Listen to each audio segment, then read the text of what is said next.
Okay, so the Four Horsemen of the Apocalypse by Gottman and Gottman, who are a couple who love to work with marriages and couples and how to communicate more effectively and find the ways that break down a marriage so that you know how to build the marriage up instead. So the Four Horsemen of the Apocalypse, which I mentioned in an earlier video this morning, is 4 things that are guaranteed to kill your marriage: criticism, contempt, defensiveness, and stonewalling. These are really bad habits most of us have. So those of you that don't have any of these, just keep on scrolling, ignore me. Criticism: you tell someone all the little things that bother you about them, or all the little things they do wrong. Hey, when you're folding the towels, fold them like this, not that. I can't believe you did it that way. Why would you do that? Why would you do it like that? I don't agree with the way you're wanting to do that. That's criticism. Contempt are forms of hate. You've got your nonverbal and your verbal. Nonverbal, eye rolling, sighing, making faces when somebody's talking to you. Verbal would be calling people the B word, or a butthole, or a jerk, or a brat, like name calling. Contempt can be many forms of hate, cussing at someone and treating them poorly. Defensiveness comes from you feel you have to defend yourself all the time. So you may have somebody tell you something, and the first thing you do is defend it. No, that's not true, or no, da-da-da-da-da-da, right? Instead, you would say, so you think when I said ABC that it was XYZ. You reflect first what they said, and then you question it. I'm confused how this is something I do always. I do that sometimes, right? So you're not defending yourself, but you're understanding, right? Much better than just defending yourself. If I tell you you're doing XYZ and you say, well, you do EFG, that's defensiveness. And it's also deflecting to someone else instead of taking ownership. Yeah, I do that sometimes. You're right. That's probably not something I should continue to do, right?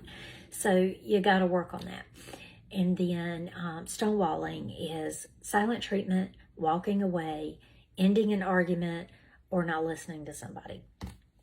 And all 4 of these are manipulation, deceitful, hateful.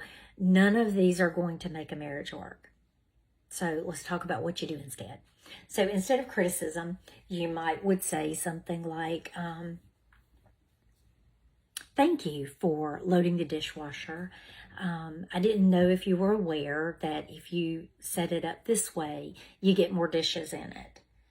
Right, that might work better. Or, oh, thank you so much for loading the dishwasher, and keep your mouth shut. Don't say anything about it, because they're helping you, right?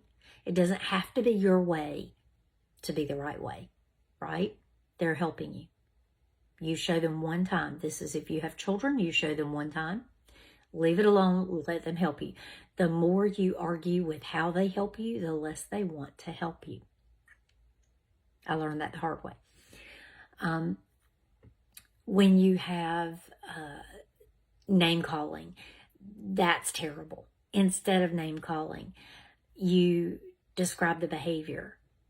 So you're screaming at me and you're condescending right now. I don't like you when you do those things. Way better than saying, you're just acting like a bee right now, right? Not good. You're such a JA. Calling your spouse those names is not going to get you what you want. How do you get what you want out of your spouse? That is not going to get you what you want. If you work on these 4 horsemen of the apocalypse, you can change your marriage 100%. Your behavior is how you change your marriage. You don't change another person. You change how they respond to you by how you respond to them. So if I go up to my husband and I say, hey, honey, I felt alone lately. I really would love to have more time with you. That's going to get a lot more from my husband than if I say, you're so busy with everything else, you don't care about me. You're selfish. I never get your time. You don't ever want to say those type of things. So you want to work on, how do I get what I want? How do I ask for what I want? And how do I ask for what I want to get it rather than make the other person feel bad? Now, if they deflect, you always make me feel it. You say, wait a minute. I asked you for what I wanted. How did that turn into I always do something to you? I'm just asking for what I need from you right now. How is that a problem? So these little tips can help you, and go be awesome.